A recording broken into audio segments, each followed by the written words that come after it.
चलिए simple harmonic motion and waves के chapter को स्टार्ट करने से देखें पहले कि जो हमारे पास हमने पढ़ा होता है स्टार्ट से, जो एक हमारे पास टर्म होती है जिसको आप कहते हैं ऑसिलेशन कहा जाता है। ठीक है, so what is mean by the oscillation? Oscillation किसे कहा जाएगा? इसको जब हम डिफाइन करते हैं तो हम इसे कहते हैं कि it is the basically to and fro motion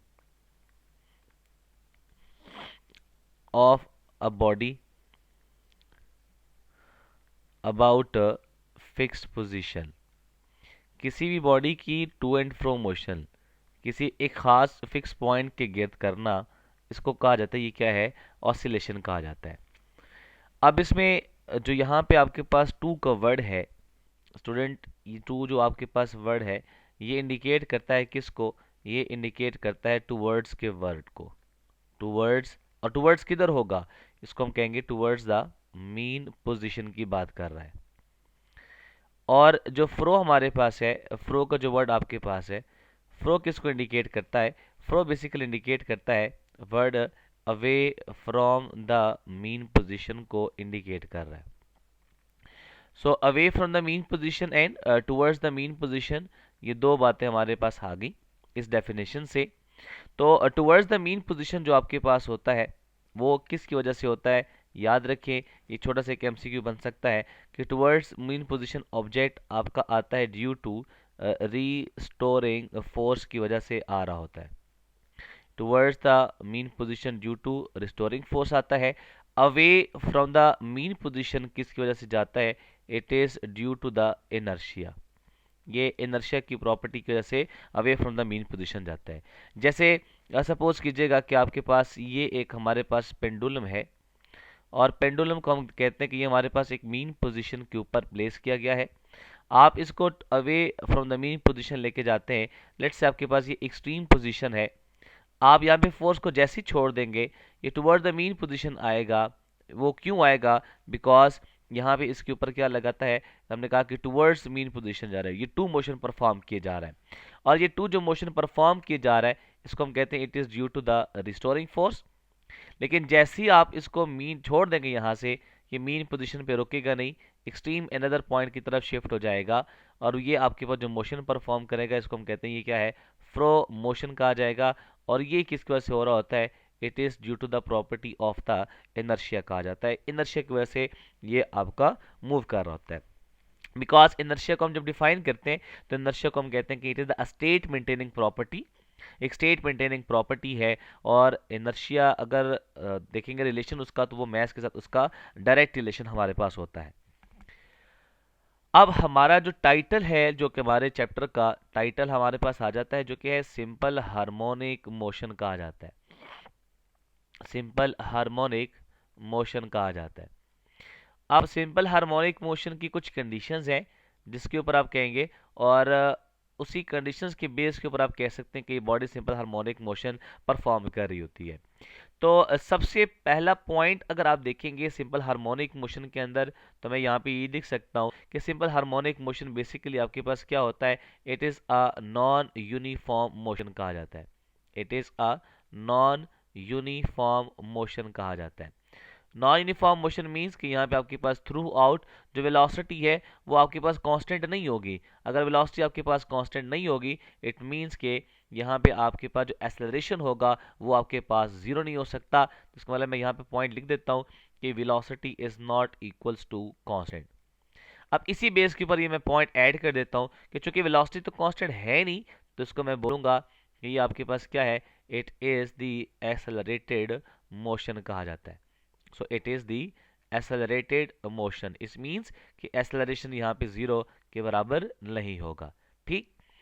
अच्छा, एक चीज पॉइंट बड़ा ही इंपॉर्टेंट मैं लिखने जा रहा हूँ कि अच्छा अगर एक्सेलरेशन आपके पास जीरो नहीं है तो किसी न किसी वजह से इसके अंदर एक्सेलरेशन प्रोड्यूस तो हो रहा है। इसका मतलब है कि ऐसा कौन सा सोर्स है, कौन सी फोर्स है जिसकी वजह से यहाँ पे एक्सेलरेशन प्रोड्यूस हो रहा है। तो ये पॉइंट भी हम ऐड कर लेते हैं, और यहाँ पे हम एडिशन कर लेते हैं, लिख देते हैं कि जो हमारे पास जो एक्सेलरेशन है वो चूंकि जीरो नहीं है, तो प्रोड्यूस कौन कर रहा है, किसकी वजह से प्रोड्यूस हो रहा है? So it is produced due to the restoring force. So acceleration is produced due to restoring force. Restoring force कैसे ही आपका प्रोड्यूस हो रहा है, बिकॉज जब आप बात करते हैं एक्सेलरेशन की कि रिस्टोरिंग फोर्स की वजह से प्रोड्यूस हो रहा है, तो बड़ा गौर से सुनिएगा बात को कि जब आप रिस्टोरिंग फोर्स की बात करते हैं तो रिस्टोरिंग फोर्स तो बेसिकली क्या करती है, आपकी जो बॉडी है उसको एक्सट्रीम पॉइंट से कहाँ पे लेके जा रही होती है, टुवर्ड्स द मीन पोजीशन जा रही होती है। इसका मतलब है रिस्टोरिंग फोर्स की जो डायरेक्शन है वो आपके पास किधर हो गई, टुवर्ड्स द मीन पोजीशन हो गई। और अगर रिस्टोरिंग फोर्स की direction towards the mean position है तो इसका मतलब क्या हुआ कि जो एक्सेलरेशन होगा वो आपके पास टुवर्ड्स द मीन पोजीशन होगा। इसका मतलब ये कि रिस्टोरिंग फोर्स अगर एक्सेलरेशन प्रोड्यूस करवा रहा है तो एक्सेलरेशन भी उसी की डायरेक्शन में होगा। रिस्टोरिंग फोर्स की डायरेक्शन चूंकि मीन पोजीशन की तरफ होती है तो एक्सेलरेशन की डायरेक्शन भी किधर होगी, टुवर्ड्स द मीन पोजीशन आपके पास हो जाएगी। क्लियर। अब ये बात भी हम ऐड कर लेते हैं यहाँ पे कि जो हमारे पास रिस्टोरिंग फोर्स है, restoring force is directed towards the mean position, is directed towards the mean position आप कह दें। ये पॉइंट हमने ऐड कर लिया। फिर आप जब इसका एक छोटा सा mathematical formula, but very important formula जब आप लिखेंगे, तो एक्सेलरेशन जो होता है वो डायरेक्टली प्रोपोर्शनल होता है डिस्प्लेसमेंट के, लेकिन अगर आप देखेंगे तो डायरेक्शन दोनों की ऑपोजिट होती है। बिकॉज क्यों, वजह, बिकॉज एक्सेलरेशन अभी हमने लिखा कि जो एक्सेलरेशन आपके पास होता है it is towards the mean position, ये आपके पास टुवर्ड्स क्या होगा, मीन पोजीशन होगा। और जो आपके पास डिस्प्लेसमेंट है वो आपके पास किधर होगा, it is the instantaneous displacement. और इंस्टेंटेनियस डिस्प्लेसमेंट जो होगा वो आपके पास किधर होगा, it is away from the mean position कहा जाता है।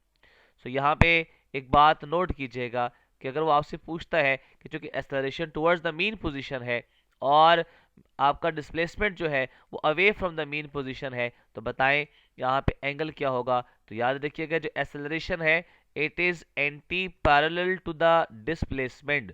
सो जब एंटी पैरेलल होता है तो एंगल आपका इनके दरमियान क्या होता है, 180 डिग्री होता है। तो ये एक छोटा सा आपका एमसीक्यूज बन सकता है। और ये जो आपने पॉइंट्स मैंने लिखवाए हुए ये बजाते खुद भी आपके एमसीक्यूज बन सकते हैं। इसी तरह से जब आप बात करते हैं फर्दर तो हम इसको इस तरह से लिख सकते हैं यहाँ पे। अच्छा, अब यहाँ पे देखिए जब आप बात करते हैं फर्दर इसकी, तो मैं इसको लिख सकता हूँ कुछ इस तरह से कि जैसे हमने बात की इंस्टेंटेनियस डिस्प्लेसमेंट की, तो इंस्टेंटेनियस डिस्प्लेसमेंट को ही हम फर्दर आगे मूव करते हैं कि इंस्टेंटेनियस डिस्प्लेसमेंट आपके पास क्या होता है। जैसे कि ये नाम बता रहा है कि what is mean by the instantaneous displacement, तो इसका मतलब है ये एक ऐसा डिस्प्लेसमेंट होगा जो किसी भी इंस्टेंट ऑफ द टाइम के ऊपर हम बात करेंगे तो ये आपके पास इंस्टेंटेनियस डिस्प्लेसमेंट कहा जाएगा। सो हम उसी को प्रोसीड करते हैं कि इंस्टेंटेनियस डिस्प्लेसमेंट क्या होता है, हम डिफाइन कर लेते हैं सबसे पहले। तो यहाँ पे मैं डिफाइन कर लेता हूँ what is mean by instantaneous displacement. तो मैं इसको जब भी डिफाइन करूँगा तो इंस्टेंट का मतलब होता है टाइम, तो टाइम के किसी लम्हे के ऊपर जब आप बात करेंगे तो उसको आप बोलेंगे इंस्टेंटेनियस डिस्प्लेसमेंट कहा जाता है। तो मैं लिख देता हूँ डेफिनेशन की, the displacement of a body, the displacement of a body at any particular instant of the time is called instantaneous displacement। अब इंस्टेंटेनियस डिस्प्लेसमेंट को हम डिनोट करते हैं किससे, सिंबॉलिकली। जब आप इसकी बात करेंगे तो सिंबॉलिकली हम इंस्टेंटेनियस डिस्प्लेसमेंट को डिनोट कर सकते हैं एक्स से। और इसी तरह से जब आप एक पॉइंट लिख लीजिएगा, आपने पहले भी लिखा हुआ ये पॉइंट लास्ट में कि डिस्प्लेसमेंट आपके पास जो होगा it is directed away from the mean position. तो ये एक पॉइंट आपने यहाँ पे इसके साथ ऐड कर लिया। अब इसी के साथ एक टर्मिनोलॉजी यूज की जाती है जिसको हम कहते हैं amplitude. So what is mean by the amplitude, amplitude आपके पास क्या होता है, तो एम्पलीट्यूड और इंस्टेंटेनियस डिस्प्लेसमेंट में फ़र्क होता है। जैसे कि ये मेरे पास एक पेंडुलम है, लेट से आपने इसको यहाँ तक डिस्प्लेस कर दिया है, तो इसको आप बोलेंगे बेटा कि ये एक्सट्रीम पोजीशन कहलाई जाएगी। सो मेन पोजीशन से अगर आप देखेंगे तो मैक्सिमम डिस्प्लेसमेंट आपका जो होगा उसको कहा जाएगा, ये क्या है, एम्पलीट्यूड कहा जाता है। ठीक, तो मैं इसको डिफाइन करता हूं कुछ इस तरह से कि it is the maximum displacement from the mean position is called the amplitude कहा जाता है। अब अगर पूरे एम्पलीट्यूड की मैं बात करूं एक्सट्रीम पॉइंट के ऊपर, तो देखें अगर वो एक मीन पोजीशन से एक्सट्रीम पोजीशन की तरफ जाता है तो ये आपके पास एक एम्पलीट्यूड हो गया। जब एक्सट्रीम से वापस मीन पॉइंट की तरफ आएगा तो ये एक एम्पलीट्यूड हो गया। फिर वो इधर बात है कि मीन पोजीशन पे रुकेगा नहीं, अनदर एक्सट्रीम की तरफ चला जाएगा तो ये एक एम्पलीट्यूड जितना डिस्प्लेसमेंट कवर कर गया। वापस आपके पास आएगा, फिर आपके पास एक एम्पलीट्यूड की फॉर्म में डिस्प्लेसमेंट कवर कर गया। तो यहां से मैं ये लिख देता हूं एम्पलीट्यूड के केस में कि पहली बात तो ये कि जब आप एम्पलीट्यूड की बात करते हैं तो उसको हम डिनोट करते हैं किससे, it is denoted by x not या कैपिटल ए से इसको डिनोट किया जाता है। फिर जब आप कंप्लीट एक साइकिल की बात करते हैं, फॉर कंप्लीट साइकिल हमारे पास जो डिस्प्लेसमेंट होता है वो बराबर होता है किसके, 4 टाइम्स ऑफ द एम्पलीट्यूड के बराबर होता है। या आप इसको इस तरह भी लिख सकते हैं कि जो हमारे पास एम्पलीट्यूड होता है वो डिस्प्लेसमेंट के 4 टाइम आपके पास लेस होता है। सो ये एक छोटा सा रिलेशन आपके पास बन जाता है। हाँ, याद रखें ये जो एक्स मैंने लिखा हुआ है इसको हम एक्स, वैसे अगर हम देखें मैग्नीट्यूड की बात करें, जब हम यहाँ पे एक्स डिनोट करते हैं इसको आप कहते हैं कि ये हमारे पास क्या है, डिस्टेंस है। जैसे एक पेंडुलम है, लेट से इस पेंडुलम की बात करता हूं मैं, तो ये आपके पास यहाँ मीन पोजीशन से एक्सट्रीम पोजीशन की तरफ गया, फिर आपके पास मीन पोजीशन से अनदर एक्सट्रीम की तरफ गया, और फिर ये वापस आके इधर एक्सट्रीम पॉइंट पे वापस आ गया है। तो डिस्टेंस तो बराबर हो जाएगा 4a के, लेकिन जब आप डिस्प्लेसमेंट की बात करेंगे तो आपने कहा कि देखें डिस्प्लेसमेंट के केस में ये क्या हो जाएगा, 0। क्यों, याद रखें कि अगर मेरे पास इनिशियल पोजीशन जहां से वो स्टार्ट कर रहा है वो बराबर हो जाए फाइनल पोजीशन के जहां पे वो एंड कर रहा है, तो फिर डिस्प्लेसमेंट की वैल्यू आपके पास क्या होती है, 0 होती है। तो याद रखिएगा ये बात कि डिस्प्लेसमेंट तो 0 होता है लेकिन डिस्टेंस आपके पास 0 नहीं होता। जैसे एक पास पेपर में छोटा सा यहाँ से एक एमसीक्यू आ गया था, वो कुछ इस तरह से था कि अगर वो आपसे कहता है कि x जो है वो आपके पास है लेट से 20 सेंटीमीटर है, और वो कहता ही है कि आप क्या कैलकुलेट करें, फाइंड कर दे आपके पास x की वैल्यू को कैलकुलेट कर दे, x नॉट की वैल्यू को आपने कैलकुलेट करना है। तो जैसे देखिए x नॉट एम्पलीट्यूड होता है, x डिस्प्लेसमेंट है, तो आपने लिखा कि x is equal to 4x naught, this implies that x naught is equal to x divided by 4, और x की वैल्यू कितनी है, 20 divided by 4। So it means जो हमारे पास x नॉट की वैल्यू आ जाती है वो 5 सेंटीमीटर के बराबर आ जाएगी।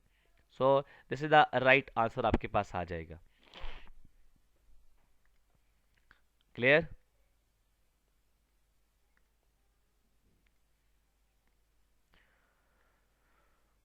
ओके, नाउ इसके बाद कुछ टर्मिनोलॉजीज है जो हमने बार बार यूज करनी है, यहाँ पे हम पहले ही क्लियर कर लेते हैं इसको।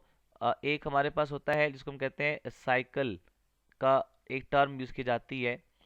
साइकिल आपके पास क्या होता है, ये एक कंप्लीट ट्रिप को कहा जाता है। It is the complete trip of a body is known as cycle, यानी जहां से स्टार्ट किया उसने वहीं पे वापस आ जाए तो ये कंप्लीट साइकिल हो जाता है।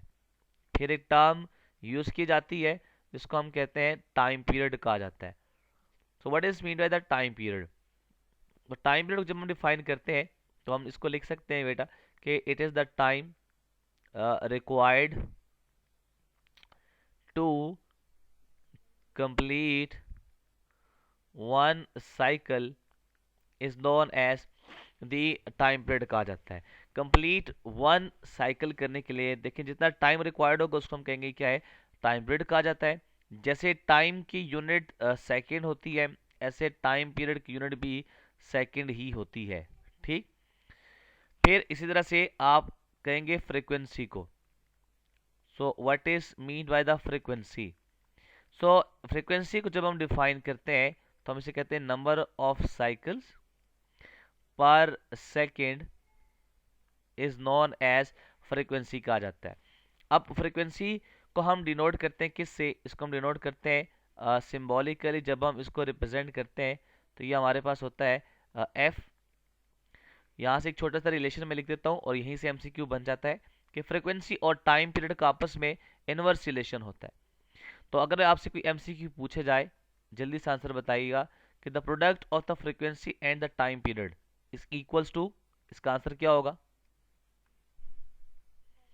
1। तो इसका मतलब है कि ये आपके पास एक छोटा सा एमसीक्यू बन जाता है कि द फ्रीक्वेंसी और टाइम पीरियड का आंसर यूनिटी आपके पास आ जाता है। ठीक, इधर ही से जब आप फ्रीक्वेंसी की बात करते हैं तो फ्रीक्वेंसी की यूनिट्स को भी आप लिख सकते हैं। What are the units of the frequency? तो यूनिट्स आपके पास क्या बन जाएगी? सबसे पहले आप बाय डेफिनेशन जाएं, number of cycles per second. तो यहाँ से आप इसकी डेफिनेशन के लिहाज से यूनिट बना ले कि साइकिल पर सेकेंड, यानी CS-1 भी लिखा जाता है। इस तरह से आप इस रिलेशन से लिखें तो टाइम पीरियड का होता है सेकंड, तो आपका देखिए यहाँ से हम सेकंड रिलेशन ये भी लिख सकते हो कि सेकंड इनवर्स, ये भी आपके पास बन जाता है। और थर्ड आपके पास होता है हर्ट्ज, तो SI यूनिट हर्ट्ज होती है। अगर आपसे एमसीक्यू आ जाए कि which of the following are the units, और इसमें ऑप्शन गिवन हो cycles per second, beta option second inverse given हो और चार्ली ऑप्शन हर्ट्ज केवल हो, तो delta option all of this को आप टिक करेंगे।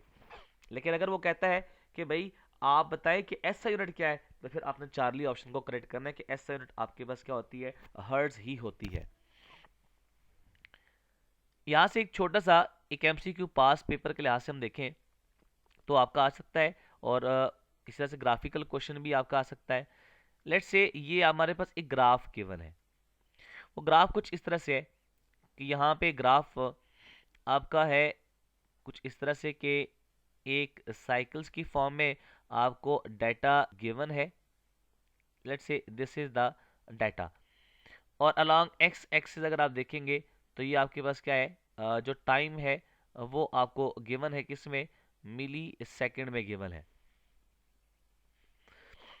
और यहाँ पे डाटा कुछ इस तरह से कि 0, ये आपके पास है 1, ये आपके पास हो गया 2, ये आपके पास हो गया 3, और ये आपके पास हो गया 4।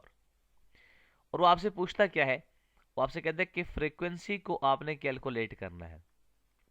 फर्स्ट ऑप्शन आपके पास है 0.5 हर्ट्ज, बीटा ऑप्शन आपके पास है 0.2 हर्ट्ज गिवन है, चार्ली ऑप्शन आपके पास है 250 हर्ट्ज गिवन आपके पास है, डेल्टा ऑप्शन आपके पास है 25 हर्ट्ज गिवन है आपको।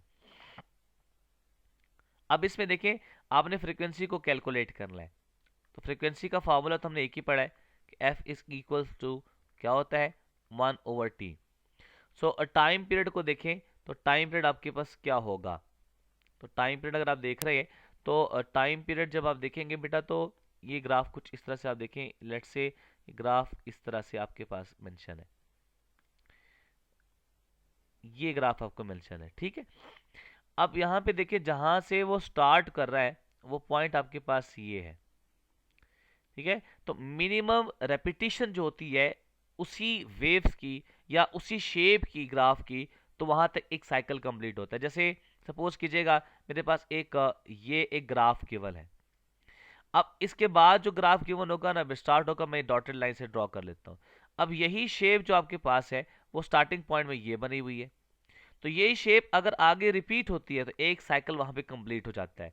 तो इसका मतलब क्या हुआ कि अगर मैं आपसे पूछूं नो मेरे नुमान बेटा बताइएगा कि यहाँ पे आपके कितने साइकिल मौजूद हैं, तो आप क्या बोलेंगे, 2 साइकिल, बिकॉज यही शेप अगर आप देखें तो ये रिपीट हो चुकी है। यहाँ पे कितने साइकिल है, 1 साइकिल कंप्लीट हो चुका है। अब इसी क्वेश्चन के ऊपर आ जाए तो ये शेप आपकी यहाँ पे कंप्लीट हो गई है, उसके बाद उसने रिपीट होना है दोबारा, तो इसका मतलब है कि एक साइकिल यहाँ पे कंप्लीट हो गया है। तो टाइम पीरियड आपको कितना गिवन है यहाँ पे, 4 मिली सेकेंड गिवन है, तो 4 मिली सेकेंड है। सो फ्रीक्वेंसी इज इक्वल्स टू, आप इसको चेंज करें तो 4 मल्टीप्लाई बाय 10 की पावर -3 सेकेंड आ जाएगा। आप इसको 10 की पावर -3 है, आप उसको नॉमिनेटर में लेके जाएं तो ये बनेगा 10 की power +3 divided by 4। F is equals to ये बनेगा 1000 डिवाइडेड बाय 4, तो ये आपके पास क्या हो जाएगा, 250 हर्ट्ज आपके पास आंसर आ जाएगा। So right option is Charlie which is 250 hertz. एक और छोटा सा रिलेशन याद रखें, ये आपके पास एमसीक्यूज की शेप में आपसे पूछा जा सकता है। आपने इसको याद रखिएगा, आगे हम बार बार यूज भी करेंगे कि ओमेगा इस इक्वल्स टू होता है 2 पाई एफ होता है। सो ओमेगा और एफ इसका आपके पास जो रेशियो बनता है वो किसके बराबर होता है, 2 पाई के। एफ और ओमेगा का रेशियो अगर आप देखें तो 1/2 पाई के, यानी 1:2 पाई के बराबर होता है। इसमें जो हमारे पास यहाँ पे लिख सकता हूँ कि जो एफ है ये आपके पास कौन सी है, लीनियर फ्रीक्वेंसी कहा जाता है। और ओमेगा जो आपके पास है इसको हम कहते हैं ये क्या है, एंगुलर फ्रीक्वेंसी के तौर पे हम इसको यूज करते हैं। इसको हम एंगुलर स्पीड भी कहते हैं।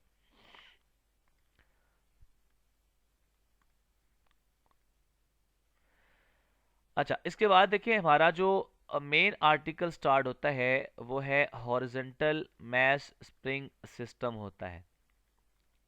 हॉरिजेंटल,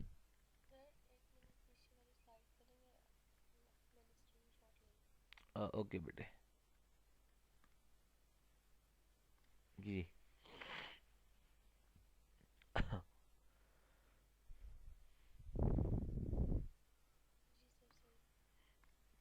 अच्छा, हॉरिजेंटल मैस स्प्रिंग सिस्टम हमारी बुक में horizontal mass spring system discuss होता है, लेकिन ज़रूरी नहीं है कि हॉरिजेंटल मैस स्प्रिंग सिस्टम ही हो, वर्टिकल मैस स्प्रिंग सिस्टम भी आपके पास होता है। बहरहाल हम पहले हॉरिजॉन्टल स्प्रिंग सिस्टम को डिस्कस करते हैं। तो लेट्स से आपके पास एक स्प्रिंग है, इसके साथ आपने मैस को अटैच किया हुआ है। लेट्स से ये मेरे पास एक स्प्रिंग, इसके साथ मैंने एक मैस को अटैच किया हुआ है। अब यहाँ पे जब मैस को अटैच कर लिया मैंने, तो इस पहले इनिशियल यहाँ पे डिस्प्लेसमेंट की वैल्यू 0, बिकॉज यहाँ पे अप्लाइड फोर्स की वैल्यू 0 है और रिस्टोरिंग फोर्स की वैल्यू भी यहाँ पे 0 है। लेकिन जैसे ही मैं इसके ऊपर फोर्स लगाता हूँ तो यहाँ पे ये फोर्स लगाई मैंने इस डायरेक्शन में, तो डिस्प्लेसमेंट भी कवर हुआ। तो इसका मतलब है this is the displacement toward the right side. फिर आपको बताया कि बेटा जैसे ही आप इसको यहाँ से छोड़ देंगे ये टुवर्ड्स द मीन पोजीशन आएगा due to the restoring force, और एक्सेलरेशन भी आपका इसी डायरेक्शन में होगा टुवर्ड्स द लेफ्ट साइड। तो यहाँ पे अगर आप देख रहे हैं तो restoring force toward the mean position है, एक्स जो डिस्प्लेसमेंट है वो away from the mean position है। इसलिए जब आप इसको लिखेंगे तो restoring force is directly proportional to displacement तो होता है, लेकिन जब आप यहाँ पे बात करते हैं वेक्टर की फॉर्म में तो यहाँ पर नेगेटिव साइन लगाना पड़ता है, जिस बात की इंडिकेशन है कि रिस्टोरिंग फोर्स जो आपके पास होती है it is anti parallel to the displacement. इनके दरमियान भी एंगल कितना होता है, 180 डिग्री ही होता है। तो ये एक छोटा सा आपने यहाँ से पॉइंट याद रखिएगा। आप प्रोपोर्शनैलिटी साइन हटाते हैं तो इक्वालिटी का साइन और कांस्टेंट लगाते हैं, तो restoring force is equal to आपके पास क्या बनेगा, -k(x) आपके पास बन जाएगा। तो ये हमारे पास एक छोटा सा रिलेशन मैं लिख सकता हूँ यहाँ पे। आप इसे बेशक इसको नाम दे दें, लेट दिस इज 1 कह दीजिएगा। एज हमारे पास अप्लाइड फोर्स बराबर होता है किसके, ma के बराबर होता है। लेट दिस इक्वेशन नंबर 2 कह दीजिएगा। क्योंकि रिस्टोरिंग फोर्स और अप्लाइड फोर्स की डायरेक्शन ऑपोजिट होती है, लेकिन मैग्नीट्यूड वाइज दोनों आपस में बराबर होते हैं। तो ये आपके पास मैं लिख सकता हूँ कि m a is equals to, ये बन जाएगा -k(x). तो यहाँ पे हमारे पास a इज इक्वल्स टू, मैं लिख सकता हूँ यहाँ पे क्या है, -k/m(x). अगर मैं इसको वेक्टर फॉर्म में लिखता हूँ, अगर मैं मैग्नीट्यूड की फॉर्म में लिखता हूँ इसको, तो मैं लिख सकता हूँ कि a आपके पास क्या बनेगा, a is equals to k/m(x) आ जाएगा। यहाँ पे जो हमारे पास k/m है ये कंप्लीट टर्म अगर आप देखेंगे तो ये क्या है, कांस्टेंट है। सो k/m आपके पास कांस्टेंट हो गया, तो a प्रोपोर्शनल टू क्या हो गया, x। लेकिन अगर मैं वेक्टर फॉर्म में लिखूंगा तो a प्रोपोर्शनल टू क्या होगा, -x। यहाँ से ये बात प्रूफ हो जाती है बेटे कि जो हमारे पास मैस अटैच टू स्प्रिंग है it is an example of simple harmonic motion.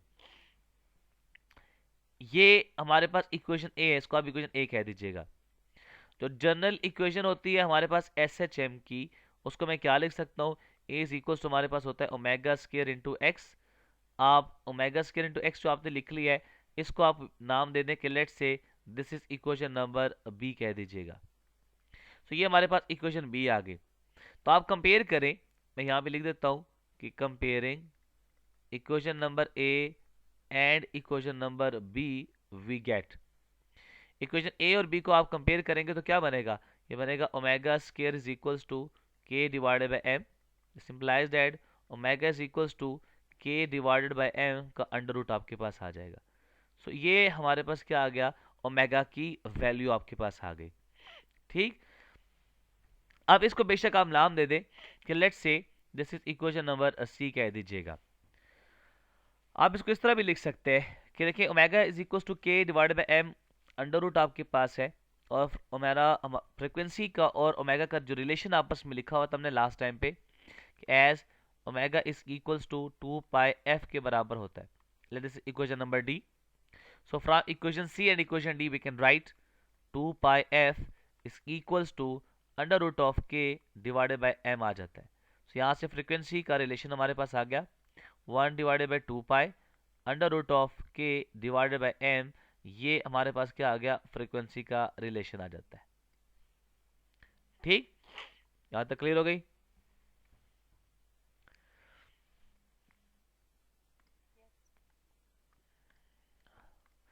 Now अगर मैं यहां पे रिलेशन देखना चाहता हूं फ्रीक्वेंसी का, जो फ्रीक्वेंसी का रिलेशन मैंने लिखा हुआ है, मैंने लिखा हुआ है कि as frequency is equals to 1 divided by 2 pi under root of, यहाँ पे लिखा हुआ है के डिवाइडेड बाय एम लिखा हुआ है। पहले मैं फ्रीक्वेंसी को जरा कर लूँ, उसके बाद फिर मैं टाइम पीरियड के केस के ऊपर आ जाता हूँ। अब फ्रीक्वेंसी के केस में देखें तो इस रिलेशन से मैं एक छोटे से रिलेशन बना लेता हूँ दो। नंबर वन, पहली बात यहाँ पे मैं ये लिख सकता हूँ कि जो हमारे पास फ्रीक्वेंसी है इसका स्प्रिंग कांस्टेंट के साथ अंडर रूट के साथ डायरेक्ट रिलेशन है। अगर कब, जब आप बात करेंगे कि m की वैल्यू यहाँ पे क्या है, कांस्टेंट है। सेम एज द केस जब आप फ्रीक्वेंसी की बात करेंगे तो फ्रीक्वेंसी का अंडर रूट ऑफ m के साथ इनवर्स रिलेशन है। कब, जब k की वैल्यू आप क्या कहेंगे, ये क्या है, कांस्टेंट है। अब यहाँ पे फ्रीक्वेंसी का k के साथ चूंकि डायरेक्ट रिलेशन है तो यहाँ से एक रिलेशन बना लें कि फ्रीक्वेंसी की रेशियो फाइंड करनी हो तो और स्प्रिंग कांस्टेंट की रेशियो मुझे पता हो तो k1 ओवर k2 आपके पास बन जाएगा। इस तरह जब फ्रीक्वेंसी की रेशियो मैंने कैलकुलेट करनी हो और मुझे मैसेज के रेशियो गिवन हो तो मैं लिख सकता हूँ कि इनवर्स रिलेशन है तो m2 डिवाइडेड बाय m1 आपके पास आ जाएगा। क्लियर। अब आ जाए हमारे पास टाइम पीरियड के ऊपर। जब आप टाइम पीरियड के केस में बात करेंगे तो आपको पता है कि एस टाइम पीरियड और फ्रीक्वेंसी का आपस में inverse relation, so t is equals to क्या बनेगा, 1 over f. This simplifies that t is equals to 1 divided by आपके पास होता है 2 pi under root of k divided by m. So मैं लिख सकता हूँ यहाँ कि टी इज इक्वल्स टू आपके पास क्या बनेगा, ये बन जाएगा ये sorry 1 divided by 1 over 2 pi बनेगा, तो बनेगा under root 2 pi under root of m divided by k. ये हमारे पास एक रिलेशन आ गया किसका, टाइम पीरियड का। अब इसी टाइम पीरियड के रिलेशन से भी आप रिलेशन बना लें मजीद, दो छोटे छोटे रिलेशन बन जाएंगे रेशो के क्वेश्चंस की तरह, एम डिवाइडेड बाई के आपके पास आ जाएगा। इसी को आप इस तरह से भी लिख सकते हैं बेटा कि जो हमारे पास यहाँ पे टी है इसका अंडर रूट ऑफ एम के साथ तो डायरेक्ट रिलेशन है जब स्प्रिंग कांस्टेंट की वैल्यू क्या हो, कांस्टेंट हो। इस तरह से टाइम पीरियड का अंडर रूट ऑफ के साथ इनवर्स रिलेशन है जब आपके पास m की वैल्यू क्या हो, कांस्टेंट हो जाए। सो मैं लिख सकता हूँ कि t1 divided by t2 is equals to, ये बनेगा under root of m1 divided by m2। So t1 divided by t2 is equals to under root of k2 divided by k1 आ जाएगा। ये एक छोटे छोटे रिलेशन हमारे पास आ जाते हैं। यहाँ से ना पास पेपर में क्वेश्चन आए हुए, तो मैं क्वेश्चन आपके पास कुछ इस तरह से कोड कर देता हूँ कि अगर मैं क्वेश्चन को लिखूं तो मैं लेट्स से मैं एक छोटा सा क्वेश्चन पुट कर देता हूँ, उसके बाद फिर हम नेक्स्ट क्वेश्चन की तरफ चलते हैं। वो कहता है कि टाइम पीरियड की रेशियो आप कैलकुलेट कर लें। If m1 is equals to 16 kg and m2 is equals to 25 kg, जल्दी से बताएं आंसर क्या बनेगा। 4:5, 5:4, 1:1 एंड डेल्टा ऑप्शन 6:3 आपके पास। क्या आंसर बनेगा? Alpha option. यस, ये देखें, आप 16 पुट कर दें, यहाँ 25 पुट कर दें, तो क्या बनेगा? 4:5 will be the answer. So alpha option is correct. अच्छा, अब उसके बाद देखें, जो हमारे पास फ्रीक्वेंसी और जो हमारे पास टाइम पीरियड है, इसके एक ही क्वेश्चंस के अंदर मैं एक बता देता हूँ कि बहुत सारे क्वेश्चन बन सकते हैं, तो आपने प्रैक्टिस कर लेनी है। जैसे कि एक क्वेश्चन मैं आपसे पूछता हूँ कि लेट्स से एक क्वेश्चन आपके पास इस तरह से है कि if the mass is 4 times increase is equals to 4 time increase, then the time period and frequency will be, then the time period and the frequency will be। Option number A, आपसे कहा जाता है कि 2 times time period increase कर जाएगा, आप solve करना start कर दें, एंड फ्रीक्वेंसी भी 2 टाइम इंक्रीज कर जाएगी। फ्रीक्वेंसी पहले के मुकाबले में हाफ हो जाएगी और टाइम पीरियड पहले के मुकाबले में डबल हो जाएगा। चार्ली ऑप्शन ए, आपका टाइम पीरियड हाफ हो जाएगा और जो फ्रीक्वेंसी है वो पहले के मुकाबले में बढ़ जाएगी। इस तरह से जो टाइम पीरियड है वो हाफ हो जाएगा और फ्रीक्वेंसी भी आपके पास हाफ हो जाएगी। जल्दी से आंसर जरा बताएं, अफरीदी साहब बताएं जरा क्या आंसर है।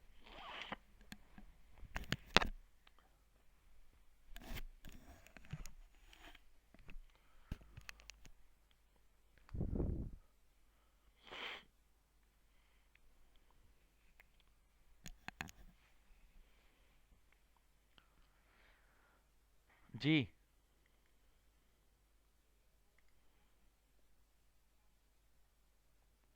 अफरीदी साहब क्या क्या आंसर है? चार्ली। चले, अब एक कोई और।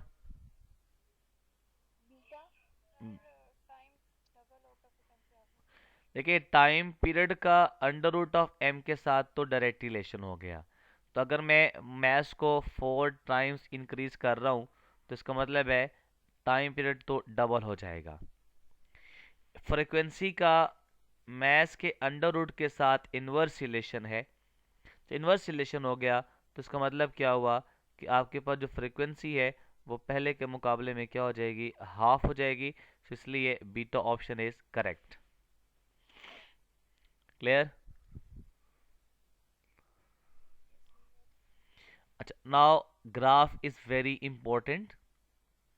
अक्सर बच्चे को यहाँ पे प्रॉब्लम आता है स्टूडेंट्स को, तो ग्राफ ज़रा देखिएगा, बड़े आराम से मैं इसको सॉल्व करता हूँ ताकि आपको ये समझने में आसानी हो जाए कि ग्राफ बनता कैसे है, रट्टा वहाँ लगाने की ज़रूरत नहीं है। सबसे पहले जो ग्राफ आपके पास है वो आप समझे कि रिस्टोरिंग फोर्स वर्सेस डिस्प्लेसमेंट है। अब आपको पता है कि रिस्टोरिंग फोर्स का डायरेक्ट रिलेशन होता है किसके साथ? डिस्प्लेसमेंट के साथ। ठीक, तो ये आप डिस्प्लेसमेंट की जब आप बात करते हैं तो उसमें -x भी आपके पास आ जाता है। अब मैं y एक्सिस के ऊपर प्लॉट कर देता हूँ। लेट्स से सपोज कीजिएगा कि इस तरह से प्लॉट करता हूँ कि रिस्टोरिंग फोर्स को मैं प्लॉट करता हूँ अलोंग y एक्सिस और x को मैं प्लॉट करता हूँ along x axis. This is the restoring force. इस तरह से ये -x और ये आपके पास क्या है? आपका बन जाएगा क्या? -FR बन जाता है। रिस्टोरिंग फोर्स का x के साथ डायरेक्ट रिलेशन है, बट नेगेटिव x के साथ डायरेक्ट रिलेशन है, तो ये जो आपके पास बन जाता है कि FR का x के साथ डायरेक्ट रिलेशन हो गया। लेकिन -x है तो -x तो बेटा देखें, जैसे ये आप समझे कि फर्स्ट क्वाड्रेंट तो आपके पास हो गया, ये आपके पास हो गया सेकेंड क्वाड्रेंट, ये आपके पास होता है थर्ड क्वाड्रेंट और ये आपके पास होता है फोर्थ क्वाड्रेंट होता है। तो फर्स्ट क्वाड्रेंट में x की वैल्यू भी पॉजिटिव होती है, y की वैल्यू भी पॉजिटिव होती है। जो सेकेंड क्वाड्रेंट होता है उसके अंदर x की वैल्यू नेगेटिव होती है और y की वैल्यू आपके पास क्या होती है? पॉजिटिव। थर्ड क्वाड्रेंट में x की वैल्यू भी नेगेटिव और y की वैल्यू भी नेगेटिव होती है। इस तरह फोर्थ क्वाड्रेंट में हमारे पास x की वैल्यू तो पॉजिटिव होती है और y की वैल्यू आपके पास क्या होती है, नेगेटिव होती है। तो डायरेक्ट रिलेशन में तो हमेशा ग्राफ स्ट्रेट लाइन बन जाता है, लेकिन चूंकि एफ आर का माइनस एक्स के साथ है, तो जब आप इसका ग्राफ प्लॉट करेंगे तो ये आपका सेकेंड क्वाड्रेंट में ग्राफ बन जाएगा। This is the straight line. यानी ये इंडिकेट करता है कि यहाँ पे देखें एफ आर एक्स तो नेगेटिव है, लेकिन रिस्टोरिंग फोर्स देखें वो आपके पास क्या है, पॉजिटिव है। लेकिन मैं इसी ग्राफ को ऐसे भी तो लिख सकता हूँ कि minus f r is proportional to x, ये भी तो लिख सकता हूँ। तो ग्राफ बनेगा तो स्ट्रेट लाइन, लेकिन अब माइनस एफ आर है तो ये फोर्थ क्वाड्रेंट में चला जाएगा, तो उसमें ग्राफ आपके पास क्या बनेगा, ये बन जाएगा। तो ग्राफ अगर आप कंप्लीट ड्रॉ करेंगे तो ग्राफ आपके पास straight line between the restoring force and x, और वो आपके पास सेकंड एंड फोर्थ क्वाड्रेंट में आपके पास बन जाएगा। Is it clear for all?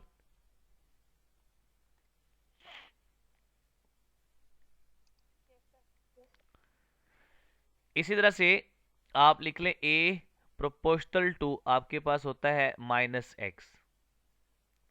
अब a proportional to minus x है, आप लिख लें इसको y एक्सिस के ऊपर आप लिख लें एक्सेलरेशन, और x एक्सिस के ऊपर लिख लें आप x को, यह आ जाएगा माइनस एक्स, और ये आ जाएगा आपके पास क्या, माइनस आई।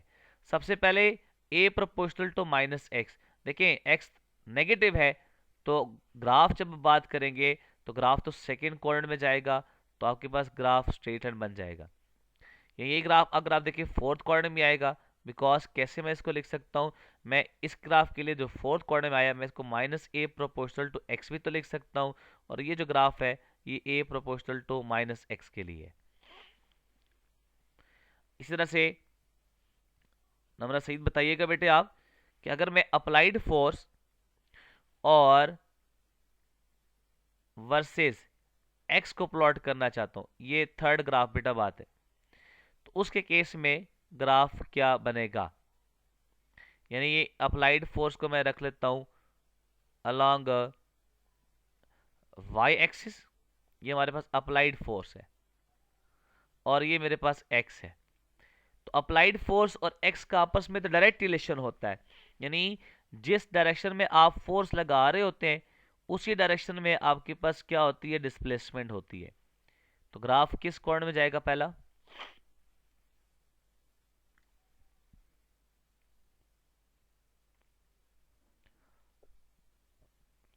जी ग्राफ किस कोण में जाएगा, यस फर्स्ट क्वाड्रेंट में। और फिर इसको मैं इस तरह भी तो लिख सकता हूं, जैसे minus f a is proportional to minus x. तो इसके केस में जब ग्राफ आएगा तो वो आपका थर्ड क्वाड्रेंट में आ जाएगा, तो ग्राफ आपके पास ये बन जाएंगे। तो ये सारे हमारे पास एमसीक्यूज के लिए है कि which of the following is correct. तो इस तरह से आपके पास ये रिलेशन बन सकते हैं इसके अंदर। क्लियर है बेटे?